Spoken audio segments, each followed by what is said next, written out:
उत्तर प्रदेश की राजनीति में गुरुवार का दिन कई मायनों में अहम रहा। राष्ट्रीय स्वयंसेवक संघ के सरसंघचालक मोहन भागवत से पहले मुख्यमंत्री योगी आदित्यनाथ और फिर दोनों डिप्टी सीएम केशव प्रसाद मौर्य तथा ब्रजेश पाठक की अलग अलग मुलाकातों ने सरकार और संगठन समन्वय को लेकर नई राजनीतिक चर्चा छेड़ दी है। लखनऊ के निराला नगर स्थित सरस्वती विद्या मंदिर में हुई ये मुलाकातें औपचारिक कम और रणनीतिक ज्यादा मानी जा रही हैं। सूत्रों के मुताबिक दोनों डिप्टी सीएम ने करीब 20-20 मिनट संघ प्रमुख के साथ चर्चा की। राजनीतिक गलियारों में इसे 2027 विधानसभा चुनाव की तैयारियों से जोड़कर देखा जा रहा है।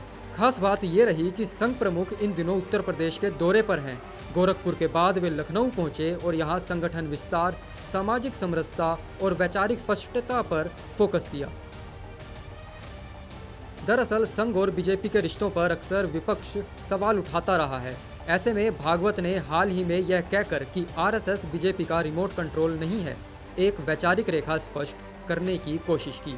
उनका यह बयान राजनीतिक रूप से महत्वपूर्ण है क्योंकि इसे बीजेपी को स्वतंत्र राजनीतिक इकाई के रूप में प्रस्तुत करने का प्रयास दिखता है, जबकि वैचारिक निकटता बनी रहती है। इससे पहले 25 नवंबर 2025 को अयोध्या में राम मंदिर के धर्म ध्वजा समारोह के दौरान भागवत और योगी की मुलाकात हुई थी। उससे पहले भी 2024 के लोकसभा चुनाव परिणामों के बाद गोरखपुर में बैठक हुई थी। 2022 में प्रयागराज में भी दोनों की चर्चा सामाजिक और वैचारिक मुद्दों पर हुई थी। इन लगातार बैठकों से यह स्पष्ट होता है कि उत्तर प्रदेश बीजेपी और संघ के लिए राजनीतिक प्रयोगशाला बन चुका है।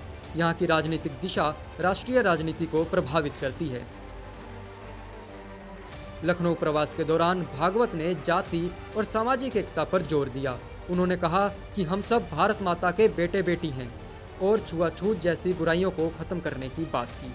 यह बयान ऐसे समय पर आया जब प्रदेश में ब्राह्मण असंतोष और शंकराचार्य विवाद चर्चा में है। उन्होंने बताया, मैं तो जानवरों का डॉक्टर हूं, उधर ये विषय ही नहीं है।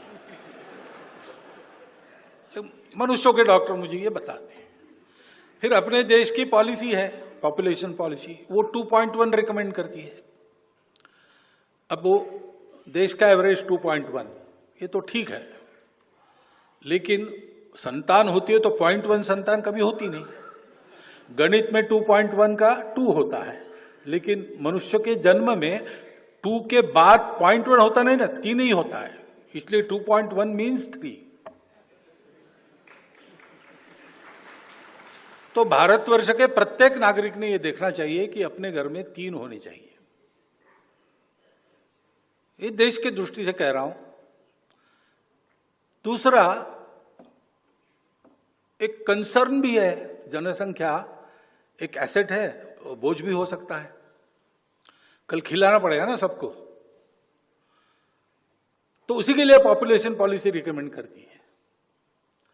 तो दोनों तरफ से जनसंख्या नियंत्रित रहे और जनसंख्या पर्याप्त रहे, तो 3 होने चाहिए, 3 से बहुत ज्यादा आगे बढ़ना नहीं चाहिए, उनकी परवरिश वगैरह ठीक होने की दृष्टि से।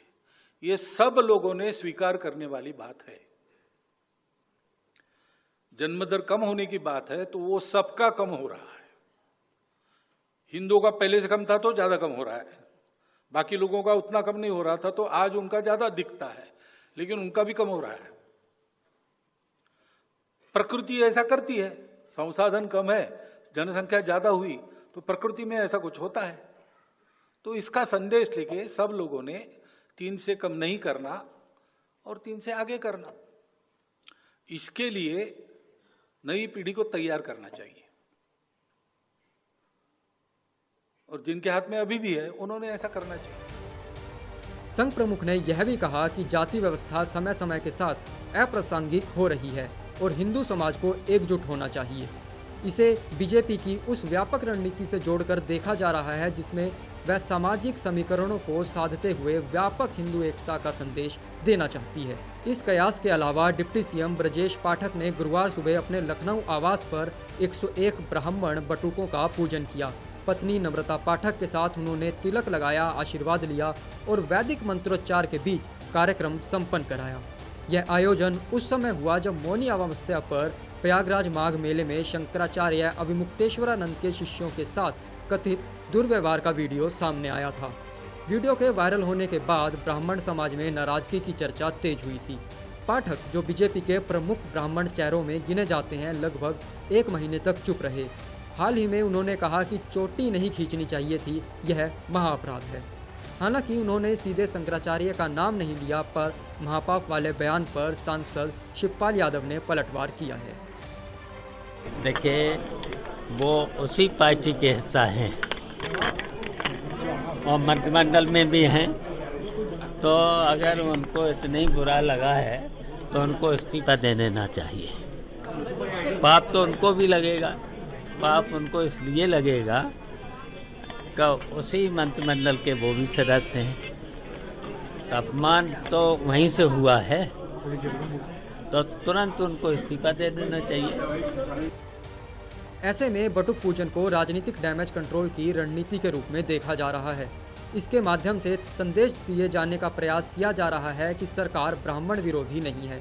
वहीं राजनीतिक विश्लेषकों का मानना है कि संघ प्रमुख की मौजूदगी में यह कार्यक्रम होना महज संयोग नहीं है। इससे यह संकेत जाता है कि सरकार और संगठन के बीच संवाद कायम है और सामाजिक असंतोष को समय रहते संभालने की कोशिश की जा रही है।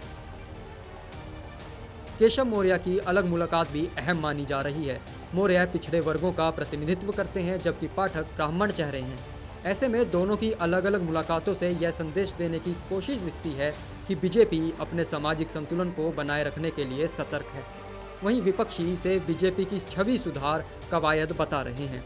समाजवादी पार्टी और कांग्रेस का आरोप है कि बीजेपी सरकार की नीतियों से ब्राह्मण और अन्य वर्ग असंतुष्ट हैं और अब चुनावी समीकरणों को साधने के लिए धार्मिक प्रतीकों का सहारा लिया जा रहा है, क्योंकि उत्तर प्रदेश की राजनीति में हर कदम 2027 विधानसभा चुनाव की पृष्ठभूमि में देखा जा रहा है। संघ का संगठनात्मक फोकस, भागवत के सामाजिक संदेश, योगी सरकार की सक्रियता और डिप्टी सीएम का प्रतीकात्मक पूजन, ये सभी घटनाएं मिलकर एक व्यापक राजनीतिक रणनीति की ओर इशारा करती हैं। लेकिन बीजेपी के लिए चुनौती दोहरी है। एक ओर विकास और अनुशासन का नैरेटिव, दूसरी ओर सामाजिक समीकरणों का संतुलन। संघ के साथ समन्वय इस रणनीति का केंद्रीय हिस्सा है। फिलहाल इतना तय है कि लखनऊ में हुई ये मुलाकातें सिर्फ औपचारिक शिष्टाचार भर नहीं हैं। इनका संदेश स्पष्ट है कि सरकार, संगठन और सामाजिक आधार के बीच तालमेल बनाए रखना बीजेपी की प्राथमिकता है।